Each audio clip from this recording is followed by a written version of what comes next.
Olá a todos, meu nome é Josimari Melo de Santana, eu sou fisioterapeuta de Aracaju e sou professora associada do Departamento de Fisioterapia da Universidade Federal de Sergipe. Eu tenho mestrado e doutorado em Ciências da Reabilitação pela USP de Ribeirão Preto e sou pós-doutora em Neurociência da Dor pela Universidade de Iowa, nos Estados Unidos. Desde que eu voltei ao Brasil, assumindo meu cargo de professora na Universidade Federal de Sergipe, fundei o Laboratório de Pesquisa em Neurociência, o LAPEN, e também coordeno o grupo de pesquisa em dor e movimento do CNPq nessa mesma instituição. São pelo menos 2 décadas me dedicando ao estudo da dor, e especialmente o estudo da dor crônica, que me encanta, me fascina muito, assim como também me fascina a possibilidade real de contribuir para os pacientes que sofrem com dor crônica diretamente, seja por meio da divulgação de ciência, de resultados científicos, através dos nossos artigos publicados em jornais brasileiros e internacionais, dos tratamentos que nós oferecemos no nosso ambulatório de dor na nossa instituição e pelo processo de educação em dor que se faz por diferentes vias, como através desse vídeo nesse momento.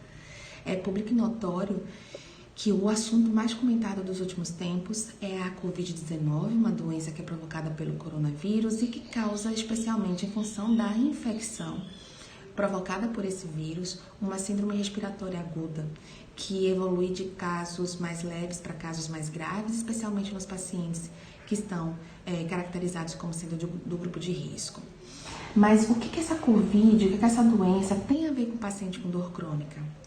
Bem, se a gente pegar um dos fatores maiores relacionados à Covid, em termos de repercussão, de impacto, conforme regulamentado pelas autoridades governamentais, que se chama isolamento social, o que esse isolamento social causa na população em geral e que não distingue para os pacientes com dor crônica?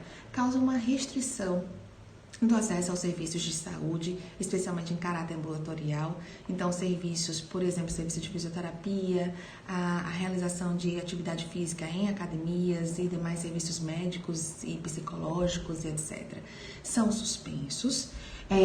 A pessoa tende a ficar mais restrita em casa. Existe uma tendência de aumentar o nível de sedentarismo ou de permanecer em níveis sedentários, sem prática de atividade física. E existe também uma chance de fazer o que se chama de exacerbação desses fatores psicoemocionais que muitas vezes estão relacionados aos pacientes com dor crônica, como ansiedade, depressão, medos, preocupação, tristeza, catastrofização, que é o sentimento mais negativo relacionado a essa dor. Então, tudo isso fica muito mais visível, muito mais susceptível numa fase de isolamento social, como aquela que a gente está atravessando nesse momento.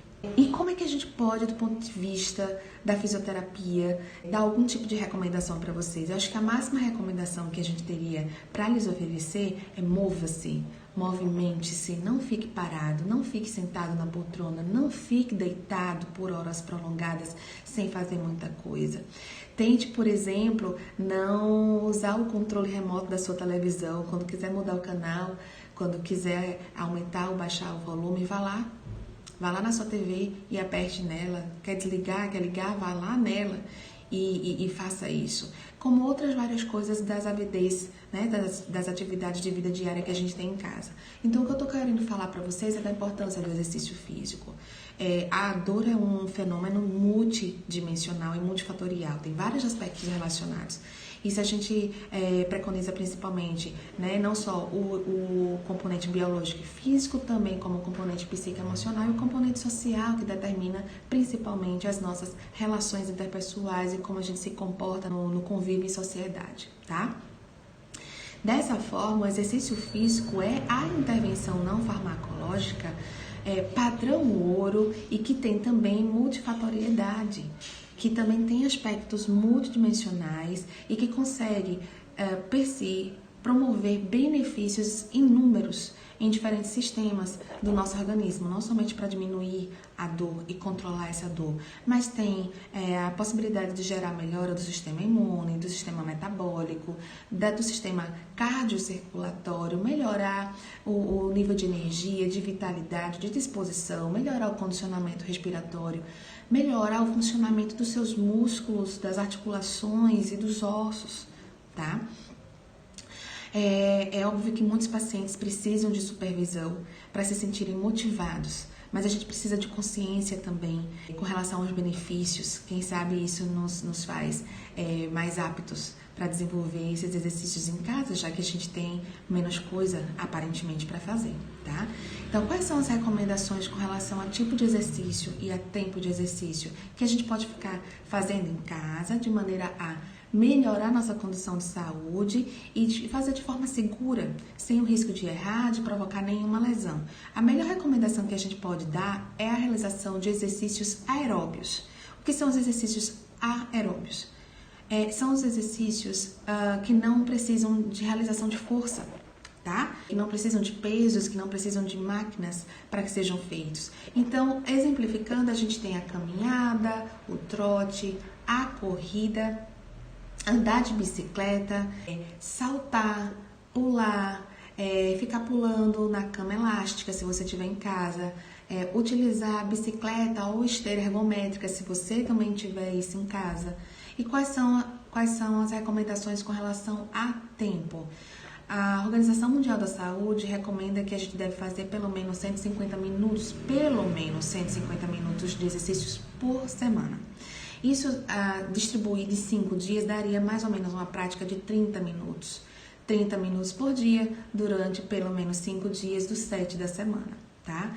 Então, a gente pode fazer meia hora de exercício por dia de forma ininterrupta, ou a gente pode fazer também subdividindo em 2 tempos de 15 minutos. 15 minutos de manhã, 15 minutos no final da tarde, tá? Então, isso vai ajudar muito. Uma outra recomendação que a gente daria para vocês é com relação à prática desse exercício expondo-se ao sol.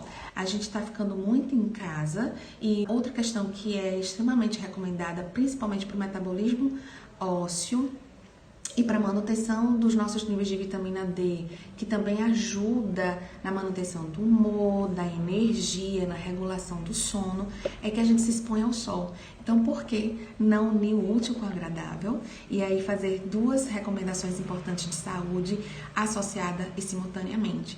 Então, caminhe, corra, leve sua cama elástica, faça polichinelo, faça marcha estacionária, que é aquela que parece que você está fazendo continência, batendo continência militar, marchando que nem soldado, tá? Então, a gente tem essas recomendações mais importantes para dar para vocês nesse momento. Se você tiver acesso ao serviço de teleatendimento em telesaúde, procure o seu profissional que já conhece o seu caso.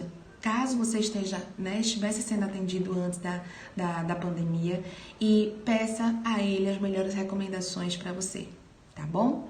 Fica aqui o nosso carinhoso abraço para todos. Muito obrigada pela oportunidade de falar para vocês.